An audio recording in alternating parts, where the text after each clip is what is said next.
Olá, meu povo, sejam todos bem-vindos e bem-vindas. Eu reparei que nos últimos vídeos eu tenho falado apenas boa tarde, mas para você que está vendo de manhã ou de noite, é bem-vindo igualmente. Então hoje a gente vai conversar ou estudar, não faz muita diferença, na verdade, um pouquinho sobre a colonização espanhola. Esse período onde as terras americanas estavam subordinadas aos reis da Espanha. Também vai estar subordinado a alguns outros reis que a gente vai ver em outras aulas, mas nessa aula aqui a gente vai falar sobre a colonização espanhola. Antes de tudo, a gente tem que entender um pouco que, na verdade, a Península, né, Ibérica, que hoje a gente entende como Portugal e Espanha, era uma terra de vários povos, né? Entre eles os povos hispânicos, cujos espanhóis hoje são descendentes, e alguns outros povos, como os judeus e os mouros, né? Os mouros eram povos africanos que, durante a Idade Média, eles conquistaram parte dessa Península Ibérica e se instalaram lá. Então, nessas brigas, nessas disputas por territórios que foram conhecidas como guerras de conquista, guerras de reconquista, na verdade, falando sobre o ponto de vista espanhol, que duraram mais ou menos ali do século VIII, né, falando de Idade Média, até o ano de 1492, onde, finalmente, com a unificação do Estado espanhol sobre a partir do casamento, né, de Fernando de Aragão com Isabel de Castela, onde eles unificaram os dois dos reinos mais fortes, talvez, da Espanha na época, e com essa centralização, com essa solidez, eles conseguiram expulsar os outros povos que ali estavam. Nesse mesmo ano, a gente tem como marco importante dessa história toda a chegada das expedições de Cristóvão Colombo às Américas, até então as Índias, né, que ele considerava. Outra coisa importante para a gente entender todo esse processo é lembrar um pouquinho da aula passada, né? Na aula, na verdade, a última aula que eu estava com vocês, né? Que a gente falou um pouco sobre o Novo Mundo, então o olhar do espanhol quando ele chegou aqui e se deparou com etnias e povos indígenas. Tribo, na verdade, é uma nomenclatura que a gente tem que parar de usar um pouco porque diminui a complexidade desses grupos. Então, os povos, as etnias indígenas, principalmente falando aí de Hernán Cortés, um conquistador que foi responsável pela conquista do Império Azteca, e de Francisco Pizarro, falando sobre o Império Inca, né? E é importante a gente entender que esses impérios já bem consolidados, com esquemas hierárquicos, com cobrança de impostos e com estruturas que asseguravam, na verdade, o funcionamento de um império de tão grandiosidade, foi muito interessante justamente porque os espanhóis não precisavam construir tudo do zero, sabe? Já tinham uma infraestrutura aqui antes mesmo deles chegarem. Então, muitas vezes, eles só aproveitavam do que já tinha sido construído por esses impérios. Todo esse processo de expansão marítima e de conquistas de novas terras americanas, na verdade foi, digamos assim, baseado em dois grandes propósitos. O primeiro de ordem econômica, né? Quando a gente fala na economia nessa época, a gente fala de um entendimento econômico baseado no mercantilismo, que era o acúmulo de riquezas, falando basicamente, o acúmulo de riquezas e principalmente o acúmulo de metais preciosos, que era o principal objeto que considerava, né, que legitimava a riqueza. A busca e a esperança de conquistar terras onde fosse possível extrair esses metais também influenciou bastante a ideia de se colonizar, né, de se aproveitar e explorar as terras americanas. Junto a isso, é sempre importante lembrar que esses dois gênios que eu falei, Castela e Aragão, na verdade, grande parte dos gênios da Península Ibérica eram liderados por reis cristãos. A religião está muito presente nessa época, aliada à política. Era muito interessante para esses reis cristãos expandir a fé católica. E expandir a fé católica, nesse caso, seria com a catequização, né, desses grupos indígenas que a gente viu que não faziam parte, né, dessa lógica cristã, não cultuavam, né, o mesmo Deus cristão. A gente fez esse panorama inicial e aí a gente vai ver como se estruturava, né, em termos de grupos sociais, a sociedade ao longo desse processo de colonização. Então, no topo dessa estrutura, que a gente sempre pensa numa pirâmide, né? Então, no topo dessa pirâmide estavam os chapetones. Chapetones eram formados pela população que era nascida na Espanha, mas que veio como parte a colonizar, né, os territórios americanos. A segunda camada eram os crioulos. Crioulos a gente tem que diferenciar, porque o nosso entendimento de crioulo aqui na língua portuguesa acabou se tornando, na verdade, uma forma pejorativa de chamar os negros, né? Se criou essa coisa que a gente sabe que não é um nome interessante de se chamar, um nome que menospreza essas pessoas, inclusive eu. Para esse entendimento dessa aula, crioulos, na verdade, eram filhos de espanhóis, descendentes de espanhóis, mas nascidos na América, né? Então eles eram americanos, mas na verdade, pela sua cultura e pela sua família, se consideravam sim espanhóis. E abaixo deles estavam os mestiços, que eram pessoas nascidas de relações entre principalmente espanhóis e indígenas, que tinham sua privação de certos direitos políticos e direitos econômicos, então, nem se fala.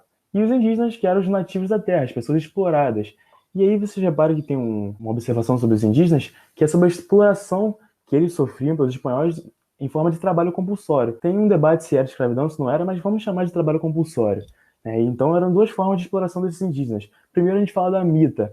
A mita disse de ser de origem, né, inca, ou seja, as populações incas já praticavam esse tipo de atividade, mas na verdade era uma subordinação a partir de uma escolha aleatória de famílias indígenas para trabalhar em áreas de mineração, né? Sobre pagamento, a remuneração baixíssima, que não dava para se manter, então era basicamente para não se dizer que estava trabalhando de forma obrigatória e por nada, eles davam uma certa remuneração para ficar tudo ok. Outra forma de exploração eram as encomendas. Encomendas eram áreas, né, habitadas por indígenas que eram cedidas do rei para algum espanhol para exploração, lógico, da mão de obra indígena, e como pagamento ao rei, esse espanhol ele se prontificava a catequizar esses indígenas. E isso é importante dizer, porque na verdade não era bem visto pela igreja e pelo rei a exploração de indígenas, porque na verdade os indígenas eram parte desse plano de colonização e de expansão da fé cristã. Sempre muito importante a gente pensar nisso. Seguindo, a gente vai ter a administração colonial. Então, as instituições que foram criadas para manter, né, o funcionamento. Primeiro, a grande separação desses territórios, que a gente pensa longo, né? Território que vai lá desde a América do Norte, lá do México, até o Chile, lá na América do Sul, enfim. Eram territórios enormes, imagina. Então, esses territórios foram separados em vice-reinados. Ao lado esquerdo, né, a gente tem o nome dos vice-reinados que eles deram: Nova Espanha, Nova Granada, Peru, Rio da Prata. E ao lado tem os países que seriam correspondentes de hoje em dia, né?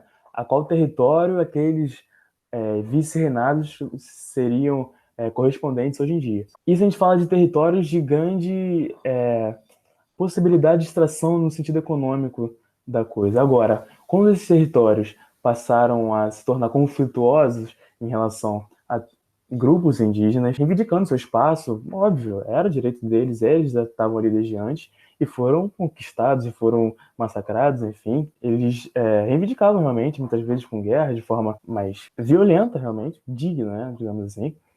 E nesses territórios, para manter a situação de forma meramente controlada, foram criadas capitanias gerais, que eram também subdivisões de grande importância, assim como, né, os vice-reinados eram dadas, na maioria das vezes, a chapetones, né, essas pessoas realmente que estavam ali na camada mais superior, no grupo mais superior da sociedade colonial. Saindo dessa coisa mais geral, indo para as partes mais locais, né, que hoje em dia a gente entenderia mais ou menos como uma prefeitura, uma câmara municipal, onde as questões locais, mas em uma escala menor, seriam tratadas, seriam o que hoje a gente entende como prefeitura, como câmara municipal, na época seriam os cabildos ou ayuntamentos. Você me desculpar pela minha pronúncia de espanhol, que na verdade não tem, mas na verdade eram essas instituições que tratavam de questões pequenas e locais. Para tratar agora do comércio, né, entre a colônia e a metrópole, né, ou seja, entre as áreas americanas e as áreas europeias do Reino Espanhol, a gente pode evidenciar a criação dessa, que a gente vai chamar aqui de casa de contratação. Então, na verdade, era sediada em Sevilha, né, no porto de Sevilha, talvez um dos mais importantes territórios do Império do Reino Espanhol, já lá na Europa, né, falando de Europa. E ali eles tinham pessoas que trabalhavam que conseguiam, a partir do controle de chegada e de saída, né, dos navios lotados de encomenda que iam daqui para lá ou de lá para cá, eles conseguiam taxar e assim cobrar os impostos referentes ao comércio, né, e aos produtos que circulavam.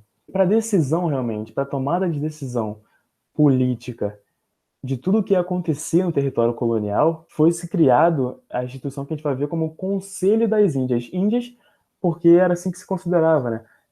A América, na verdade, se você fosse pensar e perguntar para o europeu, talvez ele não entendesse muito bem o que seria a América. Talvez ele entendesse melhor se você se referisse como Índias ocidentais, porque as Índias orientais eram realmente o que a gente entende hoje como Ásia, ou às vezes Índias de Castela, né? Castela, como a gente viu lá em cima, era um reino de grande importância, e, portanto, as Índias de Castela, as Índias ocidentais. Por isso o Conselho real e supremo das Índias, onde lá em território europeu tomavam-se decisões junto ao rei das leis e das problemáticas que deveriam ser resolvidas relativas à vivência na colônia. Para a gente fixar essa pequena conversa que a gente teve, é sempre, né, costume nosso fazer uma questãozinha. Então eu peguei aqui uma do Enem de 2012, mas uma coisa ouso afirmar, porque há muitos testemunhos, e é que vi nesta terra de Varágua, que hoje seria o Panamá, maiores indícios de ouro nos 2 primeiros dias do que na Espanhola, outro território, em 4 anos. E que as terras da região não podem ser mais bonitas nem mais bem lavradas. Ali, se quiserem, ali que ele fala Veraguá, ali, se quiserem, podem mandar extrair à vontade. Então é uma carta de Cristóvão Colombo aos reis da Espanha, e vamos para a questão agora. O documento permite identificar o interesse econômico espanhol na colonização da América a partir do século XV. A aplicação desse interesse na ocupação do espaço americano está indicada na... Então vamos às alternativas. A. Expulsão dos indígenas para fortalecer o clero católico. Não, na verdade a gente explorava os indígenas, né? E não só o clero católico, mas tudo o governo espanhol. Então A não faz muito sentido. Vamos para B. Promoção das guerras justas para conquistar o território.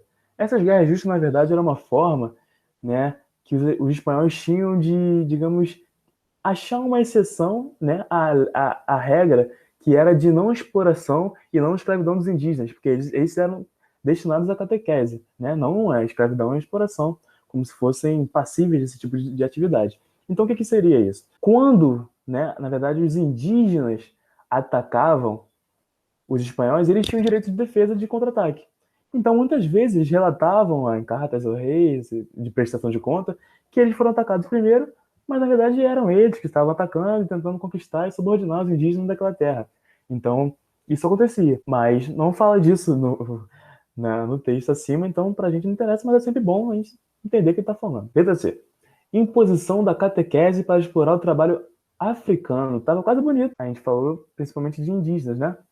A gente aqui não está falando ainda de povos africanos que foram presentes com essa mortandade. A gente evidenciou aí por questões de doença, por questões realmente dos embates, né? Uma mortalidade incrível de mais de 90% da população indígena, e muitas delas foram substituídas. Nesse trabalho que era indígena foi substituído sim pela escravidão africana, mas não é isso que a gente está falando, né? É isso que aparece na questão. Vamos lá. D. Opção pela policultura para garantir o povoamento ibérico. Lá em cima está falando de cidades, né? De cidades que eram interessantes para a agricultura e para a extração de ouro. Aí não está falando de povoamento, acho que a questão está mais aí. Está falando mais de uma questão de exploração. O que a gente vai ver na letra E, que acabou sendo a certa, fundação de cidades para controlar a circulação de riquezas. E é justamente isso, né? Muitas cidades não eram... A ideia principal, na verdade, não era, digamos assim, a exploração a partir de um povoamento, de uma vontade de estabelecer residência nesses lugares. Não.